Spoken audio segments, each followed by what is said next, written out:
Bonjour. Mon nom est Daniel Breton, je suis le président d'un groupe. Allô? Je suis président d'un groupe qui a été mis sur pied en 2005 qui s'appelle Maître chez nous au 21e siècle.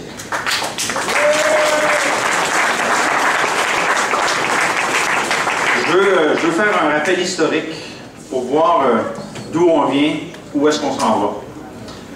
Je vais traiter beaucoup d'énergie et de ressources naturelles parce que ce qui fait que le Québec a vécu une certaine prospérité, ça a été le développement des ressources naturelles, entre autres via Hydro-Québec. Petit retour en arrière. 1880. Vous avez certainement entendu parler dernièrement d'une loi qui s'appelait la loi des mines, le free mining, faisant en sorte que, dans le fond, un peu à la mode de ce qui s'est fait avec le Klondike, c'était premier arrivé, premier servi. Et encore aujourd'hui, cette fameuse loi des mines a préséance. Ce qui fait que les compagnies qui ont claimé le sous-sol des îles de la Madeleine, ça leur coûte, pour toutes les îles de Madeleine, 1 750 $ par année. Ça, c'est moins qu'un char usagé.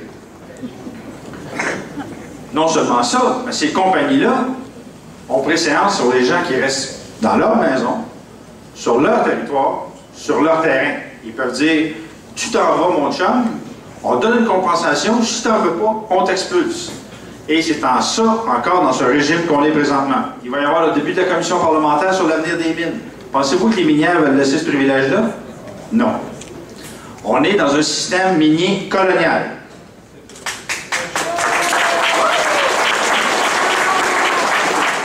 « 1933, manifeste de la jeune génération. » Le manifeste de la jeune génération, ce que ça dit, là-dedans, il y a des jeunes universitaires qui disent un manifeste. Ça vous dit quoi les manifestes?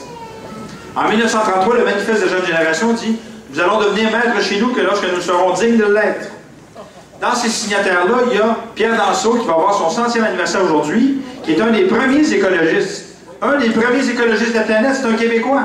Il a signé ce manifeste-là. 1944, Hydro-Québec naît de l'impulsion de gens comme le docteur Philippe Hamel. La première frange, on exproprie la Montréal Light and Power et on crée l'Hydro-Québec. Soit des Godbout, qui n'a pas fait que des bons coups, mais ça, c'en était un bon. Mais ce n'est que le début. Maurice Duplessis, quand il va reprendre le pouvoir en 1944, il va dire « Nous, on va continuer la nationalisation de l'électricité. » Chose qu'il n'a jamais fait. Non seulement ça, mais voici le dépliant de 1956 du Parti libéral du Québec contre Maurice Duplessis. Ce qui est marqué là-dedans, c'est que le Québec est l'endroit qui va rechercher le moins de ses richesses naturelles. C'est marqué mine, pétrole, forêt en 1956. Les libéraux dénoncent le régime de Duplessis. Je vais vous expliquer une chose. Ce que le gouvernement présentement est en train de faire, c'est de nous ramener exactement là.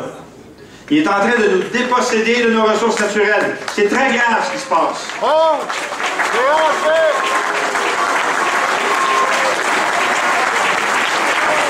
En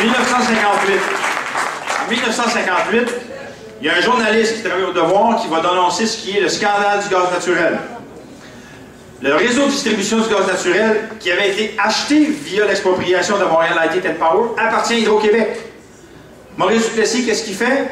Il privatise ça en douce, il donne ça à ses chums, puis ils vont chercher des actions là-dedans. Et c'est Pierre Laporte, qui est journaliste à l'époque au Devoir, qui va sortir ça. Et ça va donner le premier scandale, qui va faire en sorte que Maurice Duplessis va voir les piliers de son empire en train d'être ébranlés.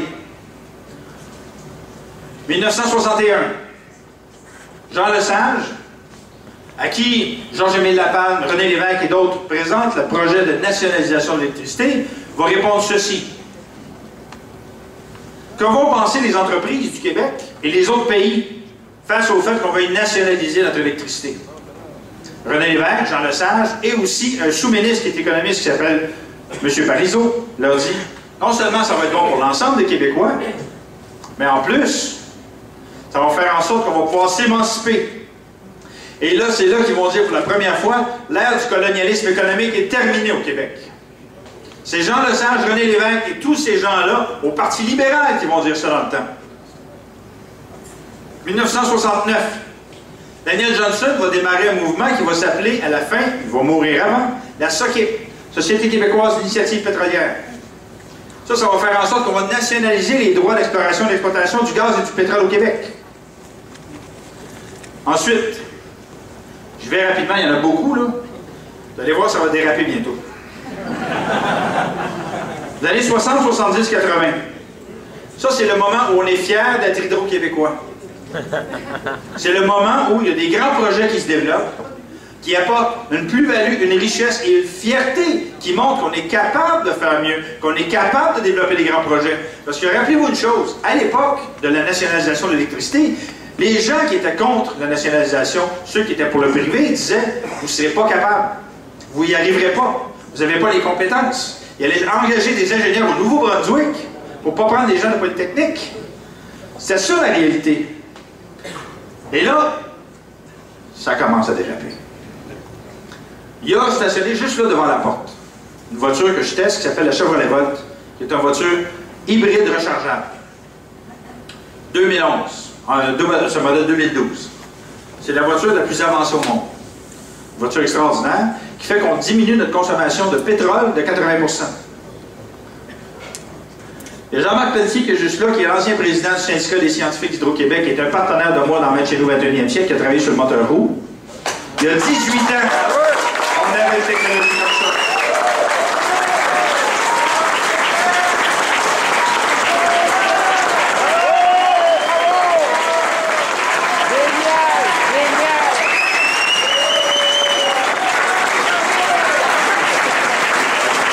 Il y a 18 ans, on travaillait sur une technologie comme ça, et Jean-Marc a fait avec nous la bataille du Suroît contre André Caillé. Il faut saluer le travail et le courage de cet homme-là.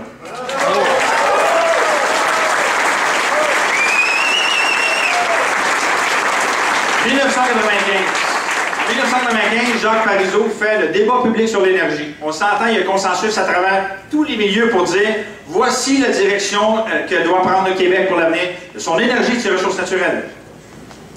Développement de l'économie d'énergie. On gaspille notre électricité, on gaspille notre pétrole, on gaspille notre énergie.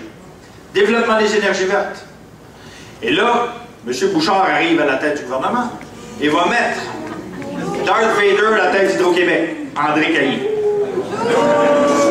André Caillé va prendre tout ça, va sacrer ça au vidange et va s'inspirer, imaginez-vous donc, d'un modèle extraordinaire pour lui à ce moment-là, qui s'appelle le modèle de la compagnie Enron.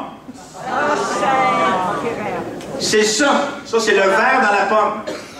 Et c'est là que ça commence à déraper. Lui, il a voulu lancer des projets de centrales au gaz. Je vais vous parler juste de deux projets rapidement. La centrale de Bécancour. André Caillé qui a poussé pour qu'on aille de l'avant avec la centrale de Bécancour, alors que nous, les écolos, sur les plateaux de nuages qui connaissent rien à l'économie, on leur avait dit, écologiquement, on va augmenter les émissions de gaz à effet de serre du Québec, pareil comme si on rajoutait demain matin 400 000 autos sur la route.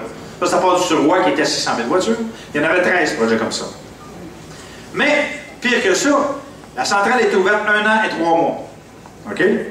Là, maintenant, parce qu'on est en surplus électrique, on va devoir payer en compensation à la compagnie qui détient la centrale de Bécancour, la compagnie TransCanada Énergie, qui est une compagnie albertaine, on va devoir leur payer d'ici 2020, parce qu'on est en surplus électrique, 3 milliards de dollars pour ne pas qu'ils produisent l'électricité.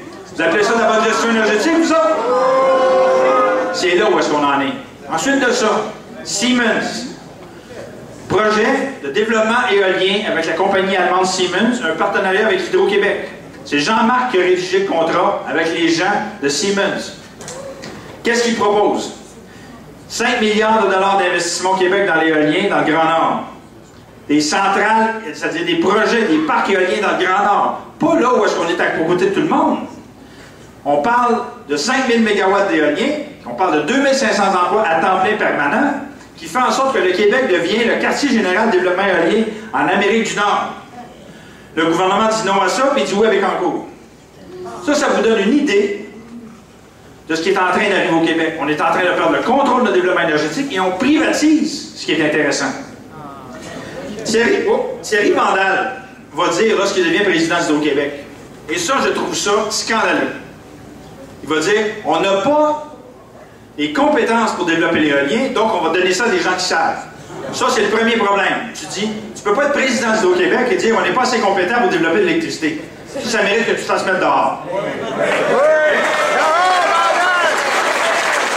va arriver 2004 et ils vont faire démanteler Hydro-Québec Gaz et Pétrole et tous nos droits d'exploration et d'exploitation des hydrocarbures vont céder ça au privé. Parlons d'un seul contrat, Anticosti. Vous avez entendu parler de ça? Ça, c'est du vol à grande échelle. Et de dire, OK, qu'on a cédé ça, mais que vous n'avez pas le droit de voir, vous les Québécois, la teneur du contrat sur ce que va rapporter vos ressources naturelles, c'est du vol. Le gouvernement actuel est en train de voler les Québécois pour les prochaines générations, et ça, c'est un scandale.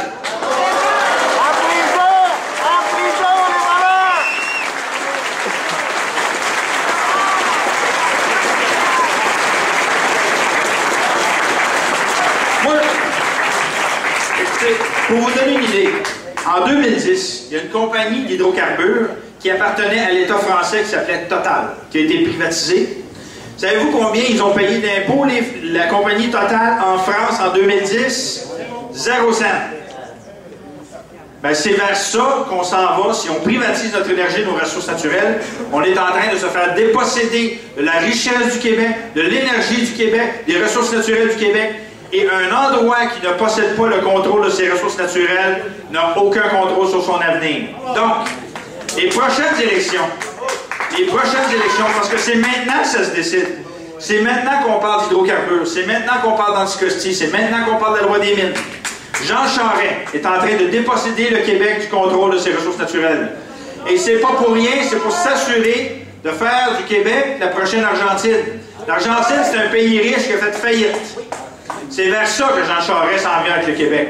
Et si on ne prend pas le contrôle aux prochaines élections pour faire un match chez nous, phase 2, l'indépendance énergétique, le contrôle de nos ressources naturelles, je m'excuse, mais l'indépendance, on ne la fera jamais parce qu'on n'aura pas les moyens de la faire si on n'a pas nos ressources.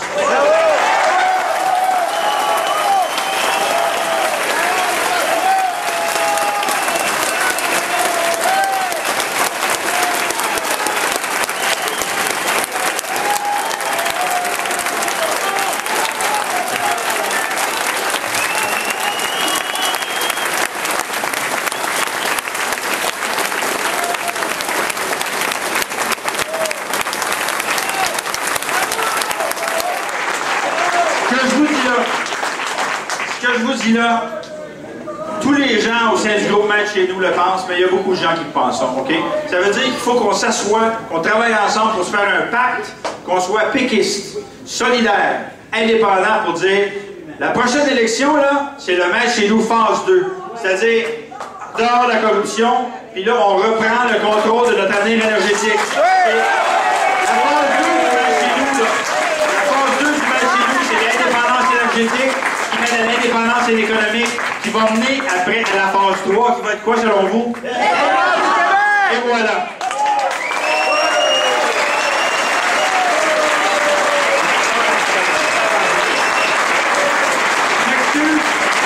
Je m'excuse de vous révéler ces faits troublants, mais la réalité est la suivante.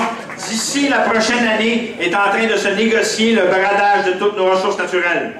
Et c'est pour ça que si dans 2 jours, moi je suis devant l'Assemblée nationale pour aller voir des gens qui partout au Québec sont en train de se battre contre des multinationales, des mines, du pétrole, du gaz, de l'électricité, bien ces gens-là ont besoin de votre appui parce que c'est pas Charest qui va les aider, c'est pas Legault qui va les aider, fait qu'il reste vous autres. Fait que si vous autres, vous vous chicanez et faites en sorte qu'on perde la prochaine campagne électorale et qu'on perde le contrôle de nos ressources, bien, ils vont se sentir trahis de ne pas avoir été appuyés par ceux qui se prétendent avoir à cœur l'avenir du Québec.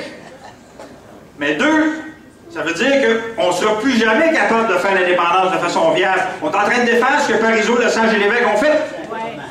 Et ça, la réalité. Fait que donc, moi, ce que je vous dis, ça, c'est Lesage qui disait 162, c'est maintenant ou jamais.